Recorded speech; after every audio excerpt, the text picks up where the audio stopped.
Assalamualaikum warahmatullahi wabarakatuh.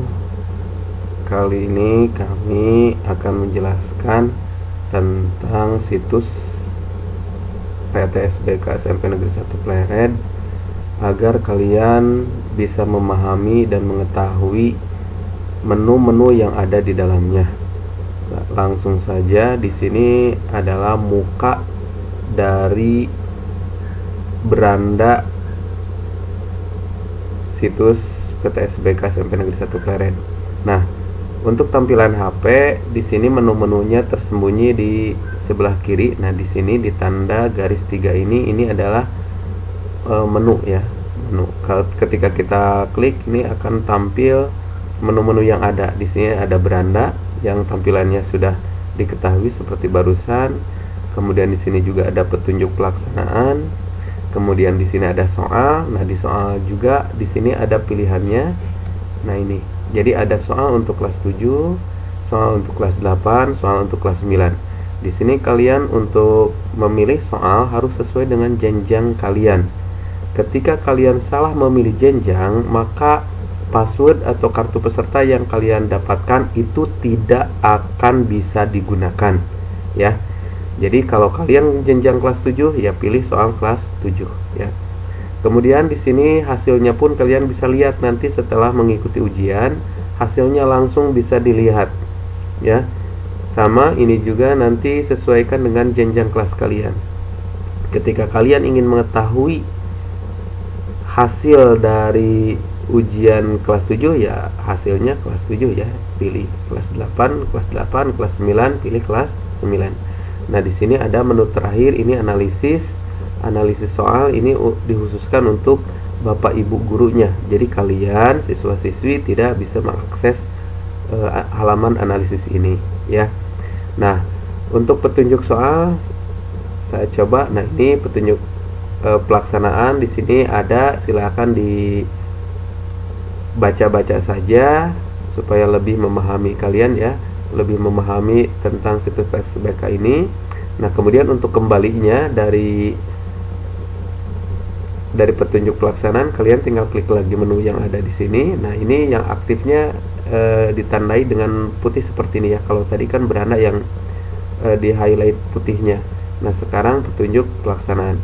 Nah, untuk soalnya, nah ini kalau kalian milih untuk soal kelas 7 maka akan terbuka soal kelas 7. Di sini ada keterangan jadwal penilaian tengah semester kelas 7. Nah, di sini ada tryout ya. Kemudian nah untuk hari Senin ada di sini PAI, kewarganegaraan, kemudian prakarya dan seterusnya sampai ke bawah. Di sini ada sampai selesai ya.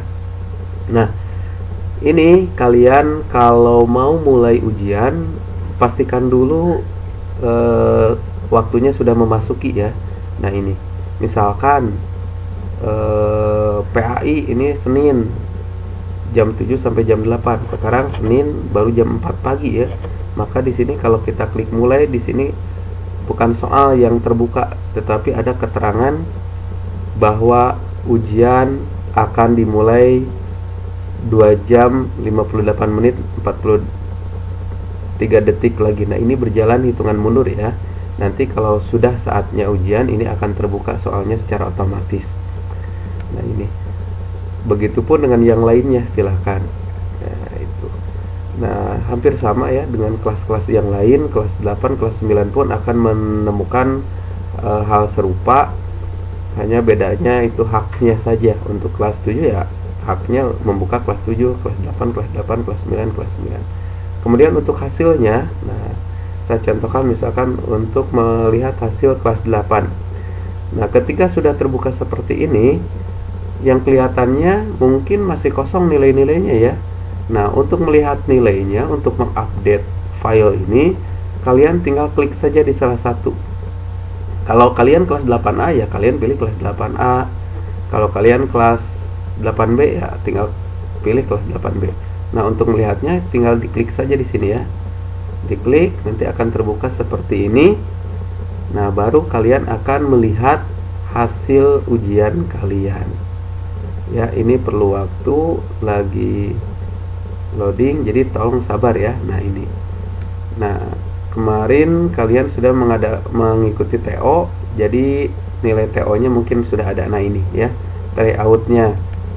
Nah ini tryout-nya sudah ada, dan yang kosong-kosong ini tentunya yang tidak mengikuti tryout. Nah itu. Nah untuk PAI juga nanti ketika kalian sudah melaksanakan PAI, PKN dan seterusnya nanti akan muncul di sini secara otomatis ya. Nah kita untuk kembalinya ke menu tadi kelas, nah tinggal diklik di area yang kosong. Nah ini akan kembali lagi ke sini. Jadi nanti kalian bisa lihat nilai-nilai kelas lain juga sebagai perbandingan kemampuan kalian. Nah kalau kalian mau melihat analisis, nah ini ada keterangan analisis soal ini. Utamanya adalah untuk, nah ini ada keterangan ini hanya untuk Bapak Ibu pengajar. Jadi kalian jangan terlalu kepo juga ya. Ini hanya dibutuhkan untuk Bapak Ibu guru mengetahui analisis soal dari soal-soal yang diberikan kepada kalian. Itu saja untuk pengenalan dari aplikasi situs PTSBK SMP Negeri 1 Pleret ini. Mudah-mudahan kalian bisa lancar mengikuti ujian. Nah, di sini di Brana saya lupa, sebenarnya di sini bisa mengaksesnya bukan hanya dari menu, tapi dari tombol-tombol yang ada di sini. Ini untuk petunjuk pelaksanaan di sini bisa juga ya. Nah, kalian klik tinggal gambarnya, kemudian untuk ujiannya, mengikuti ujiannya, membuka soalnya bisa dilihat dari sini juga. Untuk hasilnya bisa klik di sini. Nah, ini dilengkapi dengan ada jadwal pengawasan dan jadwal pelajaran yang akan diujikan. Kemudian ada denah lokasi ruang ujian juga kalian bisa lihat. Nah, di sini ada juga untuk pengajuan kartu peserta baru. Seandainya kartu peserta yang dibagikan oleh panitia itu hilang, maka kalian bisa mengajukan permohonan kartu peserta baru dengan mengklik ini ya. Nah, ini klik, kalian tinggal isikan saja data-data yang diminta di sini ya. Itu saja, terima kasih atas perhatiannya. Billahi taufik wal hidayah. Wassalamualaikum warahmatullahi wabarakatuh.